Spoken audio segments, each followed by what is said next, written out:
When I was 15 years old and bored of one of my high school classes, I was scrolling through some Wikipedia pages until I came across the concept of a vac train.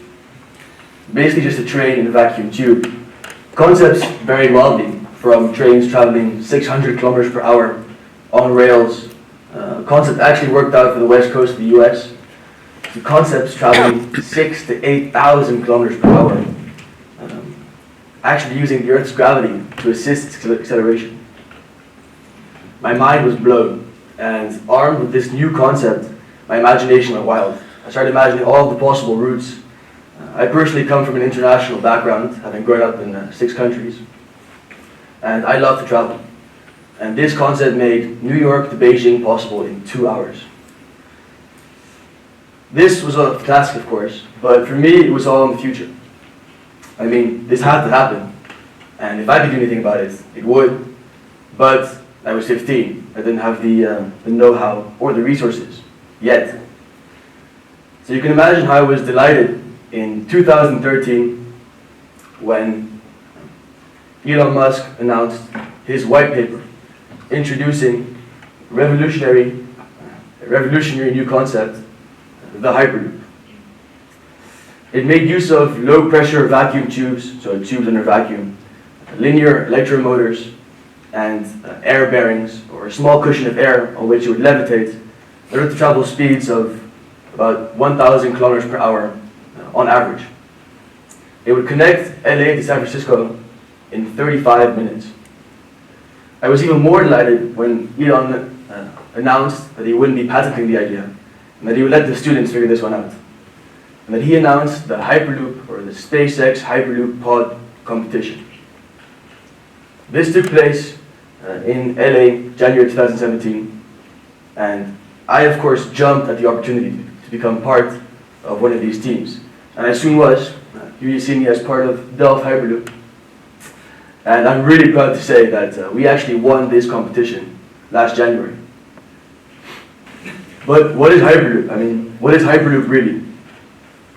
Since the white paper, or at least the way we see Hyperloop at Delft Hyperloop, has changed quite a bit. Levitating on air at low speeds, and even at really high speeds, just makes your life really difficult. This is why most Hyperloop concepts today have switched to magnetic levitation, much like the Shanghai maglev train. But I mean, what is Hyperloop really? 1,000 kilometers per hour. That's not much faster than a plane. Hyperloop's fast, but it's not that fast. What makes Hyperloop worth my time, worth your time, is the fact that it's convenient and energy efficient. It combines the convenience of stepping into a train with the speed of an airplane, and it costs you 16 times less energy per kilometer per passenger. This does 2 things. First of all, it creates a world where distances simply don't matter. You can, without taxiing and boarding time, travel time between Amsterdam and Berlin is about 35 minutes. Amsterdam to Paris, a little over 30 minutes. This means you can step into a Hyperloop, head over for a lunch meeting in Berlin, only to head back to finish your day of work in Amsterdam, only that evening to head over to your favorite restaurant in Barcelona after just over an hour of travel. The social and economic consequences of Hyperloop would be huge. You can live and work wherever you want in Europe as long as connected by a Hyperloop station. Housing in big cities is a huge problem today, and this has given birth to huge infrastructure projects like the Crossrail 1 and Crossrail 2 of London. The Crossrail 2 is estimated to cost a whopping £30 billion and give way for the building of 200,000 new homes. Amsterdam, as I'm sure you all know, isn't faring much better. You could create housing opportunities hundreds of kilometers away simply by adding a Hyperloop connection. Imagine also what connecting 2 capitals would do for the economies of those 2 capitals. Amsterdam to Paris in half an hour, business would explode. Hyperloop is so efficient because you remove a large part of your air resistance by removing the air you travel through. It's also very efficient because it makes use of electromotors, which are very efficient. This means that a very large part of the energy you put into your motor actually becomes speed. And electromotors actually permit for the regeneration of energy which means that a large part of your speed can then become energy again, which makes this kind of motor perfect for extremely high-speed travel, just like Hyperloop.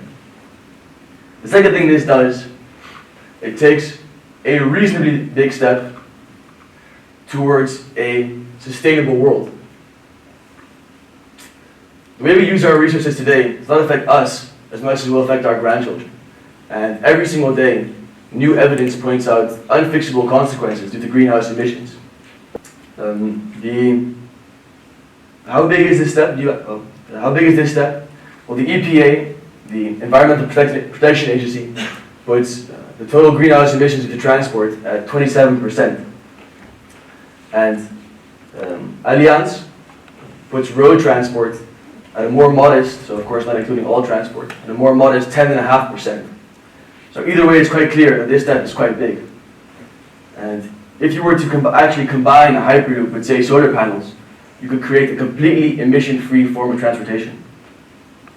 You could take the energy from your solar panels and put it right into your system and have absolutely no emission. And so is it possible? Well, the technology in Hyperloop is not revolutionary. In fact, for 21st century terms, it's ages old. Hyperloop combines the pressure vessel of an airplane, puts it on top of the magnetic levitation and propulsion system of a maglev train, both of which have been around since the 1970s, tested and proven. Add that to vacuum tubes and steel tubes and vacuum pumps, and you have a Hyperloop. But now you're wondering, can we build a Hyperloop tomorrow? And the answer to that question is no. Well, maybe. Of course, we could put a pressurized Shanghai maglev train into a vacuum tube and see what happens. But this wouldn't be ideal. In the end, in order for a concept to survive, it needs to be economically viable, which means it has to make you a profit, and of course it has to be safe. And I can tell you right now that a pressurized Shanghai maglev train in a vacuum tube won't be economically viable, nor nearly as efficient as it could be. Also, there are logistically a few questions we still have to answer, like, do we build tubes above ground, or do we build tubes underground? What kind of levitation system is the best? For this, in order to answer this, we need tests, we need research, we need proof, and most importantly, we need funding. Hyperloop projects are expensive, as most infrastructure projects are expensive. 1 kilometer of road in this country will cost you anywhere between 10 to 100 million euros per kilometer. 1 kilometer of Hyperloop test track will cost you somewhere between 15 and 30 million euros. Do we need roads? Yes, of course. Do we need Hyperloops? Well, really, that's up to you. In order to build a Hyperloop, it will take time, money, and support. Support from you, support from the people. Support of projects like the 15-kilometer Hyperloop test track suggested by our Minister of Infrastructure and Environment, Melanie Schultz, last year. It'll also take hard work and dedication.